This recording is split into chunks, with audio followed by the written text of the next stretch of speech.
I know we've got a lot to cover in a short time, so I guess I maybe wanted to frame the tech side of things in a sort of unorthodox way. And Okay. I know it's not a one-to-one analogy, but as an example, I'm big on NHL, and NHL is a video game franchise that has that like year tacked on the end every single Yeah. year, every single iteration. And I think it's justifiable in terms of a sports game for people to look at it saying, oh, like I just bought this so many years ago last year. Why can't you just, do the new things and the thing I already own? And I Yeah. guess that's probably a good place to start with Flight Sim and Flight Sim 2024. Or like I know the analogy doesn't work, but how much does it and how much doesn't it work, I guess, is maybe where we start from. Honestly, we had a lot. So I think what you're alluding to is, hey, there's another flight sim. Interesting, because it wasn't when we did the 2020 version. It was called Microsoft Flight Simulator. It didn't exactly exude, hey, they're going to make yearly iterations like they did in the past, right? It really was a lot of it had to do with technology. Frankly, I know you followed what we did, and basically we launched, back in the day. Now it seems silly, but like back in the day, people said, "Oh my God, this thing is like 120 gig download," and they're like, "Oh my God, it's so big." But since then, we've done I think 18 world updates and a bunch of city updates, and when you look at where we are with data, we're now at nearly 500 gig. And then we have plans to keep going, right? Like I have like all the way to flight. Right now, it's World Update 38.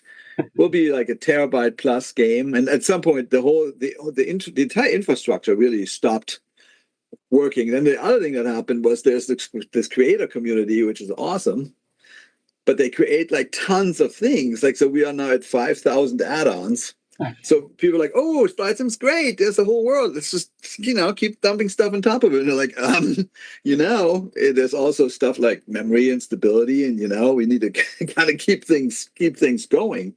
So we optimized as much as humanly possible. And at some point we said the rate of creativity and the rate of data and the size of data is such that we have to change architecture. So then we said, and Sebastian from Asobo actually was the sort of the mastermind behind what we call now the thin client, where he basically said, look, we're already streaming the world in the textures. Let's just stream everything, as much as we possibly can, because then we are future proof. So we did that. We pared everything back as much as we could, what really benefits from being local. And that's now, we're saying it's 30 gig. It's actually quite a bit less than 30 gig, but over time, I'm sure we're going to grow back to 30 gig or something. Yeah. But then we already had 2.5 petabyte of world data, and there's many, many terabytes of other data. Let's just stream it all. Let's stream it. And that was a big deal. And it was not portable at all. Like at some point we said, can we do this sort of while we're doing updates? It's a totally different thing. So the birth of it all was from that. And then obviously we're like, geeky. And so we're listening to the feedback from the community, and we want to do everything. The community wants us to do everything. And we're like, sure, that sounds cool. Why not? So we added tons and tons of features. I mean, like actually, as we're now putting this together for launch, it's kind of a crazy project. It really kind of is, And then on top of it, at some point, we made the first sim with like about 100 people. And as we sort of got to know the community better and started to work with the community, at some point I said, let's make this with the community. Why not? And so we now have basically like 25 different development teams, and we're achieving things that I think none of us have really imagined. We have almost 100 planes. Most of them are not made at Asobo. I think just 7 or 8 are. So 92 are made by friendly other we call them now first party creator companies, but they're really out of the community. Yeah. And they do a great job. And then, there's not a day that goes by where I don't get an email of somebody saying, hey, I'm doing this, and I think it would be really cool to have that in the base sim. And oftentimes these are really good ideas. Like, I remember I was thinking like, hey, wouldn't it be good to have obstacles because they're important, right, to flying. It's all the towers and things with the blinking red lights and stuff. And then, so I sort of hashed out the idea a little bit with a guy I know at Orbex, actually in your neck of the woods, I think. And he said, yeah, man, there's like this group in Poland called Puff and Flight, and they've been doing this ever since the pandemic started. And it's the husband and wife team. I'm like, oh, okay. So they had already done some freeware thing called We Love VFR is what it's called. So I ended up talking to them, super nice people. And they're like, oh yeah, we have 1 million obstacles. Sure. Yeah, that'd be great. Let's put them in the sim. And then we put like more researchers on it and some given some resources. And now we have 40 million obstacles. Oh, geez. Like we have literally every power tower, every windmill, everything. Like it's crazy land. And that is across the board. Like we went all in to make this. It's sort of like a vessel, right? Like we have the world. Let's make it as great as we can. Let's have everybody contribute. And I think what we got out of it, I think is something really remarkable. It's also kind of slightly overwhelming, but it's kind of interesting. But what you can do with software nowadays is kind of crazy. Well, yeah, it's like so many questions. I guess maybe the first one is with Flight Sim 1, not really 1, but Flight Sim 2021, let's call it. Yeah. It was PC first, and then Xbox kind of came around after the fact. And this one's obviously been developed with both platforms in mind. Has that factored? What has that done to development? Nothing, or everything? I think the first Xbox release, I would say, is it made us optimize the living hell out of things. That's what I would say, right? Because all of a sudden you're like, oh, wait a minute, like because in PC you just page out and you don't really care, right? Here, all of a sudden you have limited memory. You're like you look at your memory consumption completely differently. You're like, okay, so let's optimize. So we optimized a lot to make it even fit. Like I was specific on S, right? But also on X. And I think that has been hardening us to think about these things in a lot more stringent way. Because while it's awesome to have this ecosystem, right? But when you look at it, like the creators, nobody loves making LODs. Like I've yet to meet the artist that says, "Oh, I love making LODs. It's so cool, to have fewer polygons and fewer textures." Like nobody likes it, and so the community airports and stuff, they don't even have LODs. They don't. Like they make like, "Oh, my airport is 15 gigs. It looks awesome." You're like, "Yeah, okay, but you know how many machines can't even run this?" So I think this whole system that we have now, I think it really is future proofing this thing. Yeah. Like we actually implemented a new LED system in this version. It's a little bit, it takes time to get used to it, quite honestly, but it will make sure that we have, like when we talk about this hopefully 10, 20 years from now, we have something that actually stands the test of time. Because I'm sitting here, like we make screenshots in 12K, right? And they're like 140 megs a pop. And you look at it, I was like, gosh, really? And that's coming. It's coming. And it's going to go, people will put that in the same world. And all of a sudden you sit there, it's not like 30 gigabytes, it's 300 gigabytes. Like what? Like a single thing? So you have to stream it. So I think this whole thing to go to streaming actually is the right thing to do. There's other benefits, honestly, but I'm not hosting any 8K photos on my website because I run out of storage myself. And I guess that's a really good way to get so most everything is streamed. From looking at the specs off the top of my head, minimum is I think 10 meg down is what you're looking for. Megabits. No, like I think with 50 you're perfect. Like with 10, which is just regular internet online play stuff, right? It's like, you can stream the world. I mean, you can't go, ultra plus, right? That's a lot. But you can customize the experience to where you live, what your computer does. Maybe you have Skylink or something like that. I don't know. It's right. Like it really is customizable, which is what PC is all about, right? People want to customize their experience, and you can go ultra plus crazy land, and it looks amazing. Like it's just amazing. But we actually don't have to really update much our spec. There's a few like 10-year-old graphics card. We sort of had to. Everybody said, "Hey, why are you not DX12?" We're like, okay, DX12 it is. So yeah, the cards that don't support DX12, at some point you're like, we can't support these anymore. So. And it's really as simple as, if I have a dial-up connection that only has 10, I'm just getting, the textures and the kind of, like the lower quality that'll support that. So it's still like a seamless flying experience. For sure. Nice. I mean, the really cool thing about the system is, I don't know if it's super well, if we succeeded making it clear. It is truly on demand. I think the best, I try to explain it to some less technical people. I said, look, imagine you like Netflix, and you like one show on Netflix, and Netflix says, before you can watch that, download all the movies from Netflix on some hard drive, and then you can watch. And you're like, and everyone said, well, that's stupid. Why would you possibly do that? Like here, it's why download the entire planet if you never visit the entire planet? It makes no sense. Like, so you have hundreds and hundreds of gigabytes of stuff you never look at. Like, it's sort of super inefficient. So now, if you say fly over Melbourne or something, you literally just fetch what you need. You don't fetch all of Melbourne and all of its private textures because you don't ever land there. Same with the airport. So if that thing is 5 gig and you just fly over, yeah, you'll get the like LD5 or something, and it's 5 to 10 megs. So from an internet usage perspective or power perspective even, it's most optimized way to go because it's literally just on demand. Nice. Well, and the footprint on like the storage footprint on your machine, we'll Yeah. fit PC in my brain just so it's easier to talk about it.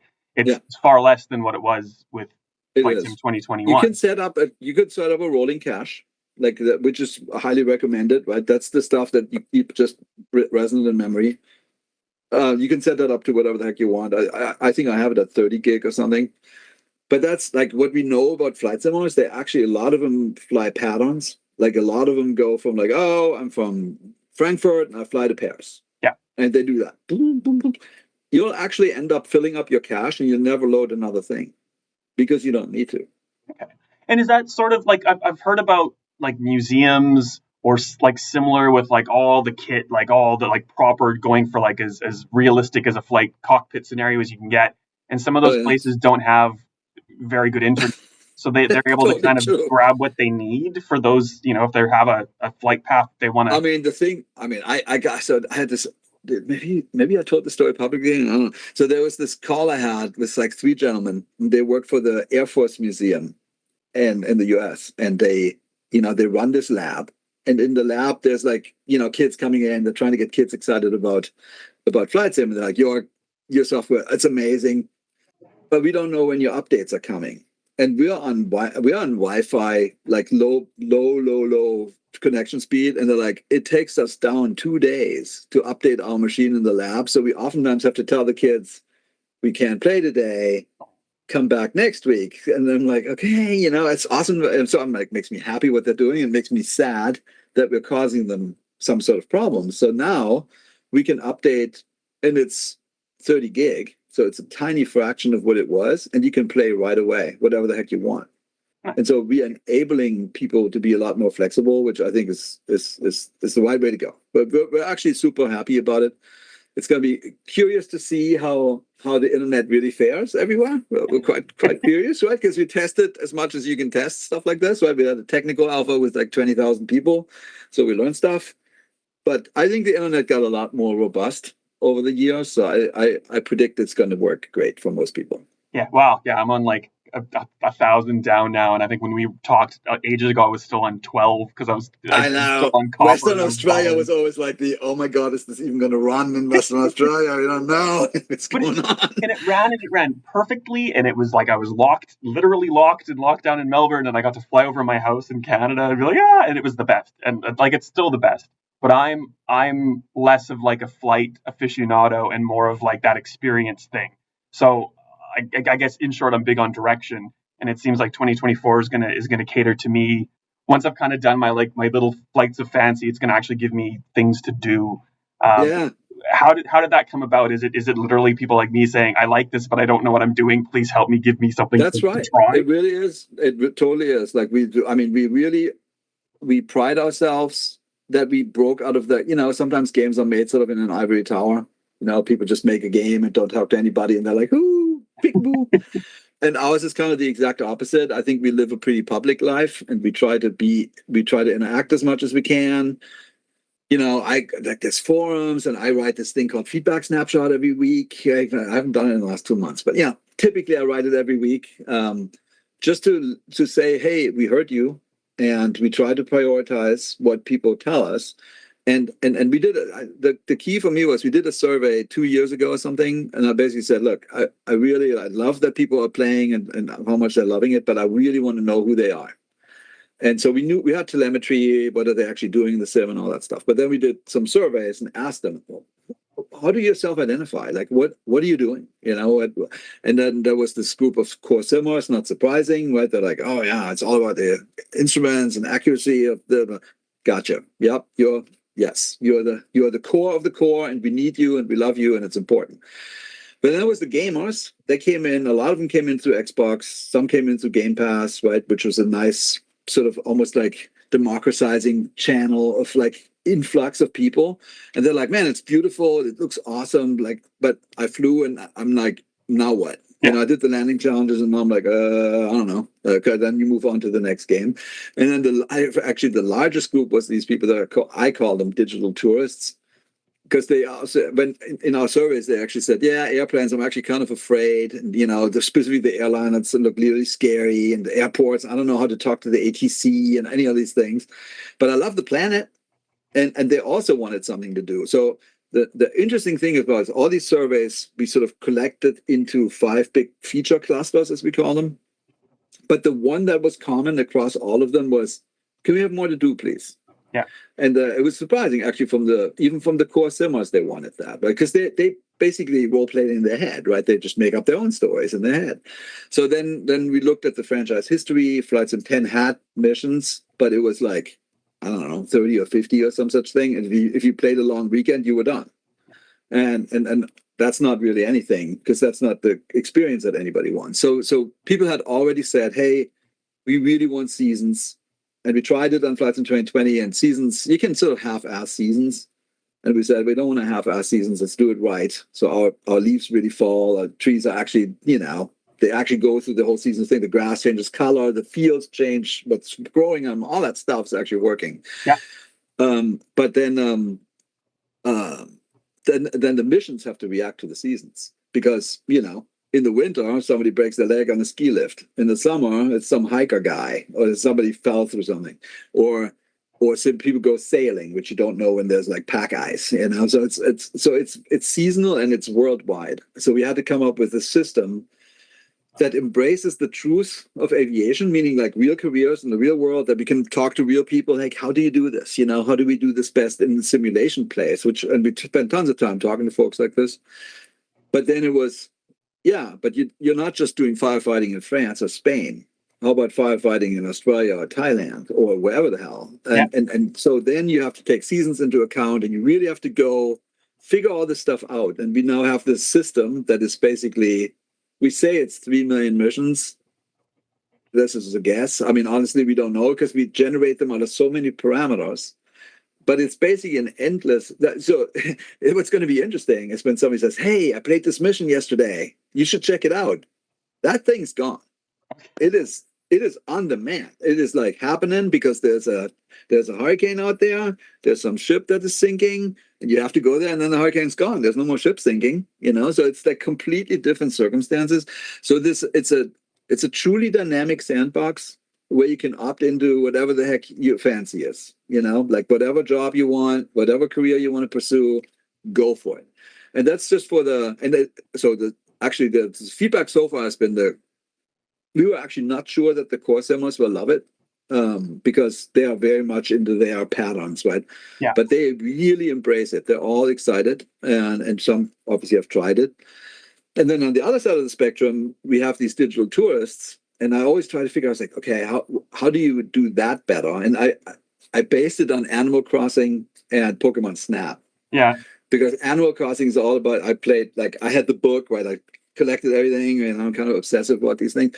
So I'm like, okay, let's do just collections and photos. So we came up with this thing called World Photographer, and it puts you on missions to sort of say, find 5 wild animals in the cat species, and you actually have to go, and those are not like, oh, here's a trigger and fly to this trigger point and there's the animal. That is not how this works. We give you sort of a region, and it says a snow leopard has been seen here recently, but it's like hundreds of square kilometers. So you have to go, the really rare things are really rare, like really, really rare.